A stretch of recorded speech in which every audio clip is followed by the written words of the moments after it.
the Gentile church and the Messianic Jews of the 2nd century AD thought certainly Christ was going to return at any moment.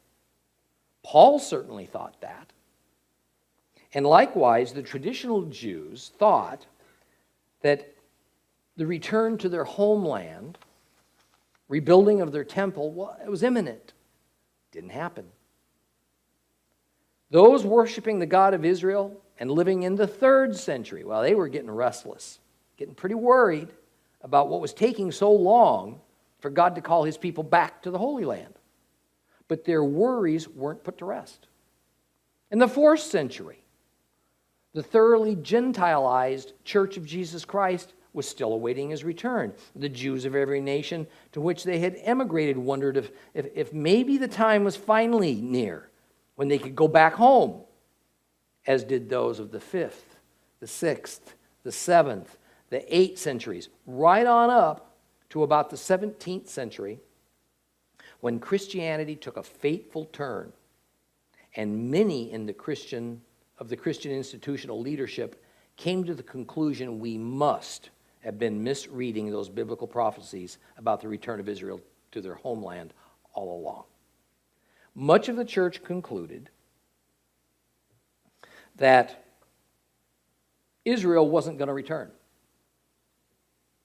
At the least, there wasn't going to be a Jewish Israel, and that the Israel the Bible spoke of, both the people in the land, were symbolic of something else. But what?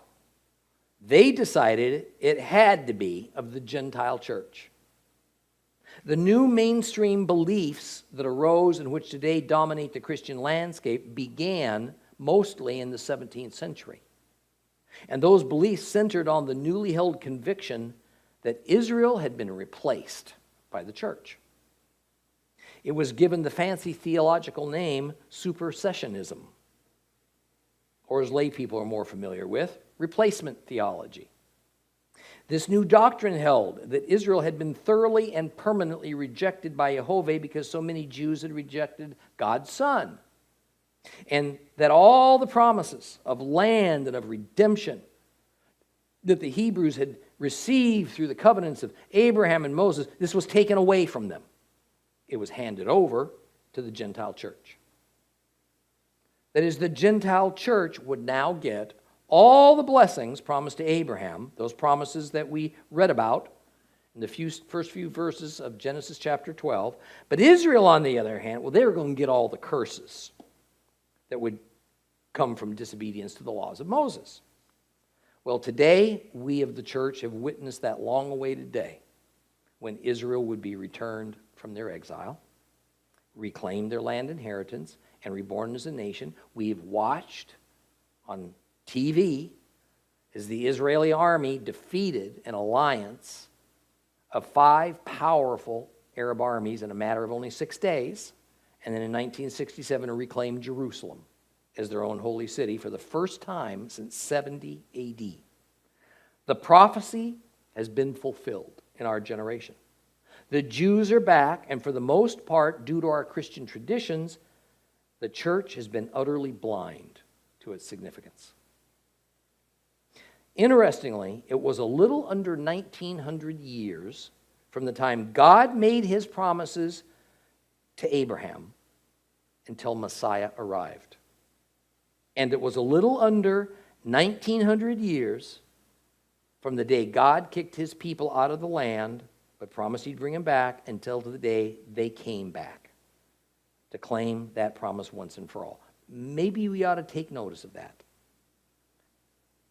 But the problem is that peace with the world automatically means war with God.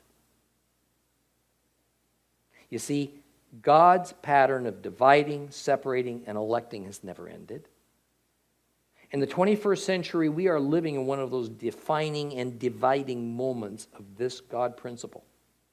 And part of that dividing and separating process God is bringing about is a response to one single question.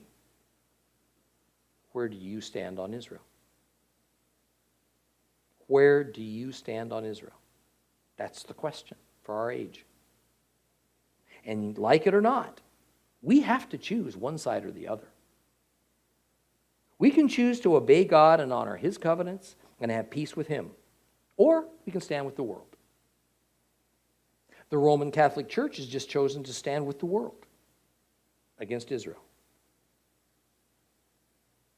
Standing with Israel is standing with God.